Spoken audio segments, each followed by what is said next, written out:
Like many adult Pokemon fans, I've been damn near obsessed with this franchise ever since I got my grubby little hands on a Game Boy as a kid. Something about collecting and befriending weird looking animals just speaks to me on a primal level. And maybe it scratches the same part of the brain that compels people to collect rocks or name their Roombas. As I got older, the franchise stayed largely the same.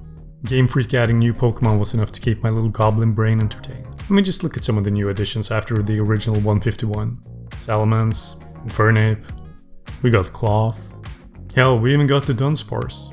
Although I don't think anybody needed that evolution, not even Dunsparce. Eventually though, I hadn't just grown up with the series, I'd outgrown it. I think it was around generation 5 or 6 when I started feeling like something was missing. The core gameplay loop was still there and mildly satisfying, but the lack of meaningful decision making began to gnaw at my enjoyment. Becoming champion no longer felt like an epic adventure filled with discovery and team experimentation. Kind of devolved into a glorified game of rock, paper, scissors. And while that rock, paper, scissors mechanic has always been the foundation of Pokemon battles, no longer being 10 years old meant that I needed something a little more fulfilling than water putting out fire. Battles weren't exciting anymore and were just about inputting the correct answer into a multiple choice quiz written for toddlers. To their credit though, Game Freak keeps trying to reinvent the wheel. Z-moves, Mega Evolutions, Dynamaxing, shiny hats. But underneath the gimmicks, gym battles, rivals, and the Elite Four all feel too gentle, I guess. I mean, you can just type in "can you beat Pokemon" into YouTube and you'll see people soloing the game with a Magikarp and half a dream. And honestly, it makes sense. These games are made for kids after all. Maybe it's unfair of us to expect Game Freak to go beyond the bare minimum. Most fans don't seem to care if the frame rate drops into single digits or if the trees look like they're rendered on a Nintendo 64. Pokemon, just like vaping, is addicting. Except unlike vaping, I got hooked on nicotine pouches, and I have no idea what the nicotine pouch equivalent of Pokemon would be. Point is, Game Freak isn't gonna change the difficulty anytime soon. Honestly, I wouldn't be too surprised if the next game comes with an auto battle feature that plays the game for you while also playing Subway Surfer on the top half of the screen. Luckily though, that is where the community steps in. Specifically the modding community. Or the ROM hacking community. I don't know what their gender is, so let's just leave it at that. When we talk about ROM hacks, there are generally two categories. Modified versions of the mainline games and entirely original fan-made games. And we'll get back to those in a bit. At this point, there are like 10 times more ROM hacks than there are official titles, and they're a fantastic way to keep things fresh. These hacks can make the games brutally difficult and require actual strategy. Gym leaders aren't just bringing a team of 2 Pokemon with 3 total moves between them. Rivals actually feel like rivals, and the Elite Four becomes more than just a ceremonial victory lap. ROM hacks aren't just difficulty modifiers, they're also a great way of making the pool of available Pokemon more expansive and varied. And I especially like it when the modder adds Pokemon into certain biomes that also makes sense thematically with the game. Essentially, you get endless team possibilities, and sometimes weaker Pokemon even get stat and move pool buffs. That's right, in ROM hacks, somebody out there is finally giving Luvdisc a fighting chance. I'd say if you're new to the world of ROM hacks, I'd recommend starting with Pokemon Rising Ruby or Renegade Platinum. These are modified versions of existing games, so if you play the originals, they're gonna feel similar, just harder, smarter, and with more polish overall. For example, in Renegade Platinum, the early routes might look like this instead of this. Gym leaders will have this instead of this.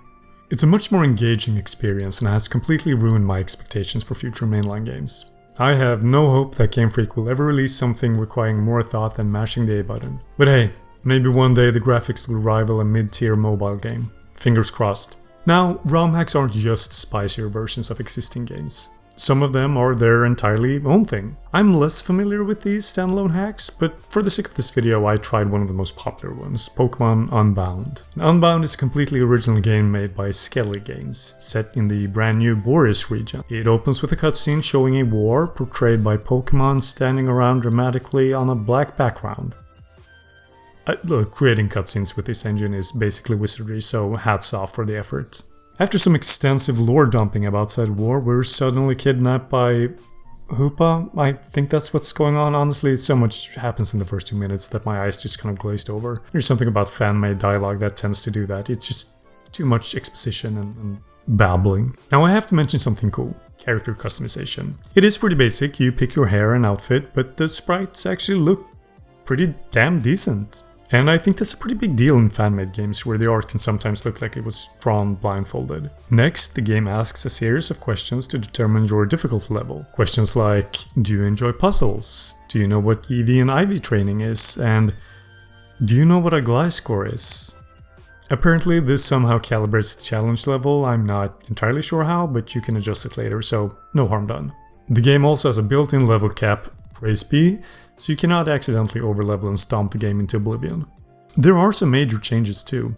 Take the gyms for example. The first one has permanent fog, meaning that your accuracy is basically garbage, and the second gym inflicts your Pokémon with negative emotions, so they take chip damage every turn. Weird mechanics, but points for creativity at least. Now what really sets Unbound apart? Side quests. Real ones, with stories and rewards and sometimes even cutscenes. A Sandslash stealing food for his family. A missing Pokémon to track down. It's not exactly groundbreaking stuff, but the fact that the mainline games can't even imagine this kind of thing is baffling. Of course, not all side quests are made equal, and some of them will ask you to read 50 signs, or save the game 150 times, or jump off of 500 ledges. I ended up skipping these for obvious reasons. As I kept playing, I generally started to enjoy myself. I found myself settling into a comfortable rhythm, building a team, and kind of forgot that this was made by just a guy. Well, that is until the plot showed up again with all the subtlety of an edgy Tumblr fic. I mean, no offense, but this game could really benefit from some character and dialogue adjustments. Still though, Pokémon Unbound is impressively solid. The boss battles offer a difficult but fair challenge, the Pokémon variety on each route is great, and the core gameplay is easily outshining most of the mainline games. I also think that the visual design, all the way from the tile work to the menus, it's top notch. Let's wrap this up with my all-time favorite way to play Pokémon.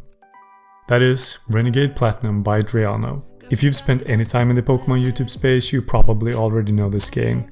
It's a much more challenging, smarter version of Pokémon Platinum, which is already my favorite generation, even if it's a little rough. The original game reused the same 3 or 4 evolution lines way too often, and many of the cooler Gen 4 Pokémon barely made an appearance. Adriano fixes all of that. Encounters are way more diverse, gift Pokémon are everywhere, and it's all balanced beautifully. Renegade Platinum is also incredibly popular with Nuzlockers, which tells you how well crafted the experience is. Now, I'm nowhere near good enough to do a Nuzlocke myself, but if you're into that, I think that this game is a great place to start. And hey, I think that's all I've got for now.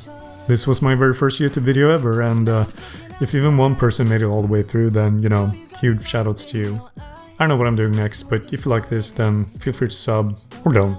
I don't know.